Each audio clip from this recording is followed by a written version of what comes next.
അസ്സലാമു അലൈക്കും. നമ്മൾ എല്ലാവർക്കും ഉള്ള ഒരു പൊതുവായിട്ടുള്ള സംശയമാണ് നോമ്പ് നഷ്ടപ്പെട്ടാൽ, അതായത് രോഗികള്, യാത്രക്കാർ, ഗർഭിണികൾ, മുലയൂട്ടുന്ന സ്ത്രീകൾ ഇവരൊക്കെ എങ്ങനെയാണ് നോമ്പ് ഖളാ വീട്ടേണ്ടത്? അല്ലെങ്കിൽ എപ്പോഴാണ് നോമ്പ് ഖളാ വീട്ടേണ്ടത്?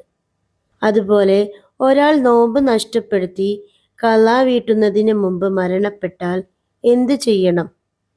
ഓരോ നോമ്പിന് എത്ര മുദ്ദ് വീതം കൊടുക്കണം എന്നിങ്ങനെ പല സംശയങ്ങളുമുണ്ട്.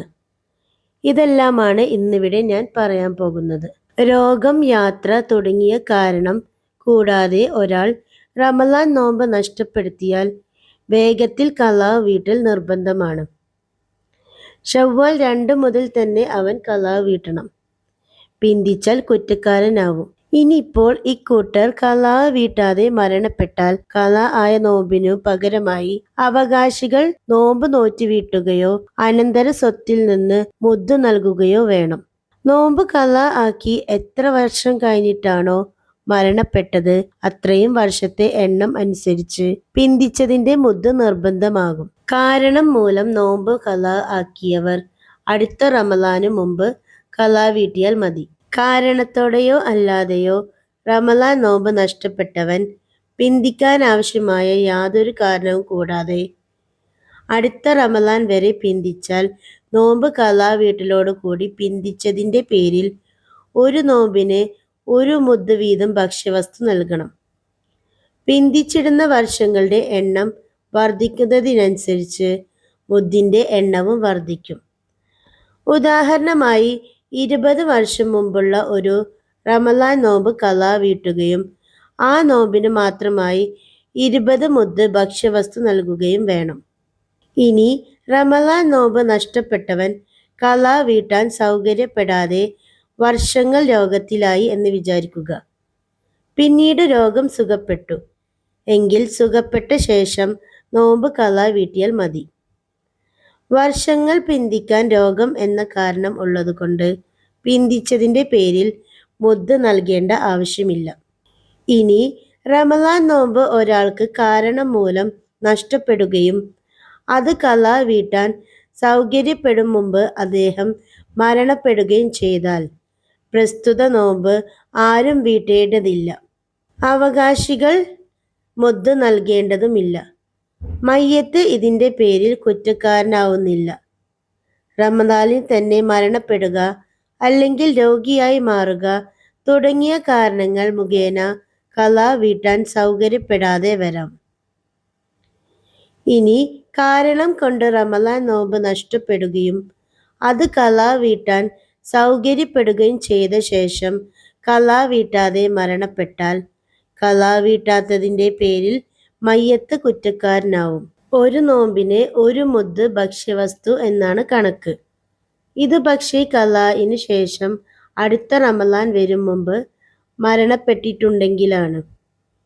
തൊട്ടടുത്ത റമളാൻ പ്രവേശിച്ച ശേഷമാണ് മരിച്ചതെങ്കിൽ ഒരു നോമ്പിന് 2 മുദ്ദ് വീതം ഭക്ഷ്യവസ്തു നൽകേണ്ടി വരും. 1 മുദ്ദ് നോമ്പ് നഷ്ടപ്പെട്ടതിന്റെ പേരിലും മറ്റൊന്ന് 1 വർഷം പിന്തിച്ചതിന്റെ പേരിലും. ഇനി ഒരാൾ നിയ്യത്ത് മറന്നത് മൂലം നോമ്പ് നഷ്ടപ്പെട്ടാൽ ആ നോമ്പ് സാവകാശം ഖളാ വീട്ടിയാൽ മതി. സാവകാശം എന്നാൽ അടുത്ത റമളാനിന്റെ മുന്നേ എന്നാണ് ഉദ്ദേശിക്കുന്നത്. ഗർഭിണിയും മുലയൂട്ടുന്നവളും അവളുടെ ശരീരത്തിന്റെ കാര്യത്തിൽ ഭയന്ന് നോമ്പ് ഒഴിവാക്കിയാൽ ഖളാ വീട്ടിയാൽ മതി. സ്വയം ശരീരത്തിന്റെയും കുഞ്ഞിന്റെയും കാര്യത്തിൽ ഭയന്ന് നോമ്പ് ഒഴിവാക്കിയാലും ഖളാ വീട്ടിയാൽ മാത്രം മതി. അതേസമയം കുഞ്ഞിന്റെ ബുദ്ധിമുട്ട് മാത്രം ഭയന്ന് നോമ്പ് ഒഴിവാക്കിയാൽ ഖളാഇന് പുറമെ ഓരോ നോമ്പിനും ഓരോ മുദ്ദ് വീതം ഭക്ഷ്യവസ്തു നൽകണം. ഇരട്ടക്കുട്ടികളോ അതിലധികമോ കുട്ടികളോ ആണെങ്കിലും 1 മുദ്ദ് മാത്രം കൊടുത്താൽ മതി. ഗർഭസ്ഥ ശിശുവിന്റെ കാര്യത്തിൽ ഭയന്ന് നോമ്പനുഷ്ഠിക്കാത്തവളും മുല കുടിക്കുന്ന കുട്ടിയുടെ കാര്യത്തിൽ ഭയന്ന് നോമ്പില്ലാത്തവളും മുദ്ദ് നൽകണം. പ്രസ്തുത മുദ്ദ് അവളുടെ മേൽ തന്നെയാണ് നിർബന്ധം. അവളുടെ ധനത്തിൽ നിന്ന് വേണം മുദ്ദ് കൊടുക്കാൻ. ഭർത്താവിന്റെ മേൽ നിർബന്ധമില്ല. ശമനം പ്രതീക്ഷയില്ലാത്ത രോഗം, വാർദ്ധക്യം എന്നിവ മൂലം നോമ്പ് അനുഷ്ഠിക്കാൻ പറ്റാത്തവർ ഓരോ നോമ്പിനും ഓരോ മുദ്ദ് ഭക്ഷ്യവസ്തു നൽകണം. ഇത്തരക്കാർക്ക് നോമ്പല്ല നിർബന്ധം, പകരം മുദ്ദാണ് നിർബന്ധം. ഓരോ ദിവസത്തിന്റെ മുദ്ദുകൾ ആ ദിവസത്തിന്റെ പകലിലോ രാത്രിയിലോ ആണ് നൽകേണ്ടത്. രണ്ടോ അതിലധികമോ ദിവസങ്ങൾക്ക് മുമ്പ് കൊടുക്കൽ അനുവദനീയമല്ല. ഓരോ ദിവസത്തെ നോമ്പിന്റെ മുദ്ദും ഓരോ ദിവസവും നിർബന്ധമാകുന്നുണ്ടെങ്കിലും ഈ മുദ്ദ് അപ്പപ്പോൾ കൊടുത്തു വീട്ടൽ നിർബന്ധമില്ല, പിന്തിപ്പിക്കാവുന്നതാണ്. പിന്തിപ്പിച്ചതിന്റെ പേരിൽ മുദ്ദ് ഖളാ ആവുകയോ കുറ്റക്കാരനാവുകയോ ചെയ്യുന്നില്ല. തന്റെ മരണത്തിന് മുമ്പ് കൊടുത്തു വീട്ടിയാൽ മതി. ഓരോ നോമ്പിന്റെ ദിവസവും പൂർത്തിയാവലോടുകൂടി പ്രസ്തുത മുദ്ദ് തന്റെ ഉത്തരവാദിത്തത്തിൽ സ്ഥിരപ്പെടുന്നതാണ്. ഈ മുദ്ദുകൾ നൽകാതെ മരണപ്പെട്ടാൽ അവകാശികൾ അത് മയ്യത്തിന്റെ സ്വത്തിൽ നിന്ന് നൽകൽ നിർബന്ധമാണ്. എത്ര വർഷം മുമ്പുള്ളതാണെങ്കിലും ഓരോ നോമ്പിനും ഓരോ മുദ്ദ് വീതം കൊടുത്താൽ മതി. ഇവിടെ വർഷങ്ങൾ കൂടുന്നതുകൊണ്ട് മുദ്ദിന്റെ എണ്ണം വർദ്ധിക്കില്ല. ശമനം പ്രതീക്ഷിക്കാത്ത രോഗിയുടെ രോഗം സുഖപ്പെട്ട് ആരോഗ്യം വീണ്ടു കിട്ടിയാലും പ്രസ്തുത നോമ്പ് ഖളാ വീട്ടേണ്ടതില്ല. നോമ്പ് നിർബന്ധമായ ഒരാൾ മരിക്കുന്നതിന്റെ 3 വർഷം മുമ്പുള്ള റമളാൻ നോമ്പും തൊട്ടടുത്ത 2 വർഷത്തിലെ റമളാൻ നോമ്പും അനുഷ്ഠിക്കാത്ത വ്യക്തി മരണപ്പെട്ടാൽ ഓരോ വർഷത്തെ നോമ്പും അടുത്ത റമളാന് മുമ്പായി ഖളാ വീട്ടാൻ സൗകര്യമുണ്ടായിട്ടും ഖളാ വീട്ടാതിരുന്ന ആളാണെങ്കിൽ ആദ്യ വർഷത്തെ 30 നോമ്പുകൾക്ക് പകരമായി ബന്ധുക്കൾ നോമ്പ് ഖളാ വീട്ടുകയോ മുദ്ദ് കൊടുക്കുകയോ വേണം. പുറമെ 2 വർഷം പിന്നിട്ടതിന് 60 മുദ്ദ് കൂടി നൽകൽ നിർബന്ധമാണ്. അതുപോലെ 2-ാം വർഷത്തിലെ നോമ്പിന് ഖളാ വീട്ടലോ മുദ്ദോ നിർബന്ധമായെന്നതിന് പുറമെ 1 വർഷം പിന്നിട്ടതിന് 30 മുദ്ദ് നിർബന്ധമാകും. 3-ാം വർഷത്തെ നോമ്പിന് ഖളാ വീട്ടലോ മുദ്ദോ മാത്രമേ നിർബന്ധമാകുന്നുള്ളൂ. 4-ാമത്തെ റമളാൻ ആകുന്നതിന് മുമ്പ് മരിച്ചതാണ് കാരണം. പക്ഷേ ഖളാ വീട്ടൽ നിർബന്ധമായ എണ്ണത്തേക്കാൾ കുറഞ്ഞ ദിവസങ്ങൾ മാത്രമേ 4-ാമത്തെ റമളാന്റെ പിറവിക്ക് ഉള്ളതെങ്കിൽ ഖളാ വീട്ടാൻ ഉദ്ദേശിക്കുന്ന പക്ഷവും കുറഞ്ഞ ദിവസത്തെ നോമ്പുകൾ ഖളാ വീട്ടാൻ കഴിയാതെ വരും. അപ്പോൾ ആ എണ്ണം നോമ്പുകൾ 4-ാം വർഷത്തെ റമളാനു ശേഷത്തേക്ക് പിന്തിച്ചതിന് പോലെയായി. അതിനാൽ 3-ാം റമളാനിലെ എത്ര എണ്ണം നോമ്പുകൾക്ക് അത്ര മുദ്ദുകൾ കൂടി പിന്തിച്ചതിന്റെ പേരിൽ നിർബന്ധമായി വരുന്നു. ഇതുവരെ വിവരിച്ച മുദ്ദുകൾ നൽകേണ്ടത് ഫക്കീർ, ദരിദ്രൻ അഥവാ മിസ്കീൻ എന്നിവർക്ക് മാത്രമാണ്. ഈ മുദ്ദുകൾ എല്ലാം കൂടി ഒരു ഫക്കീറിന് മാത്രവും നൽകാവുന്നതാണ്. ഒരാൾക്ക് നിർബന്ധമായ ഒരു മുദ്ദ് 2 പേർക്കോ ഒരു മുദ്ദും മറ്റൊരു മുദ്ദിന്റെ പകുതിയും കൂടി നൽകൽ അനുവദനീയമല്ല.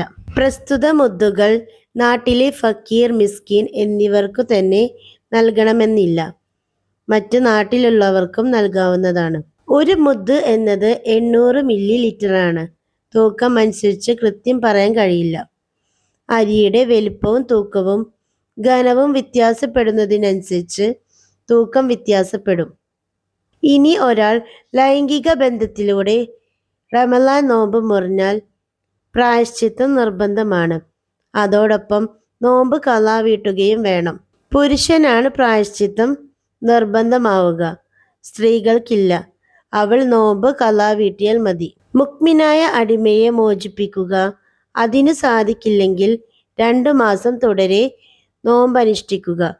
അതും സാധ്യമല്ലെങ്കിൽ 60 സാധുക്കൾക്ക് ഓരോ മുദ്ദ് വീതം ഭക്ഷണം നൽകുക എന്നത് ഒരു പ്രായശ്ചിത്തമാണ്.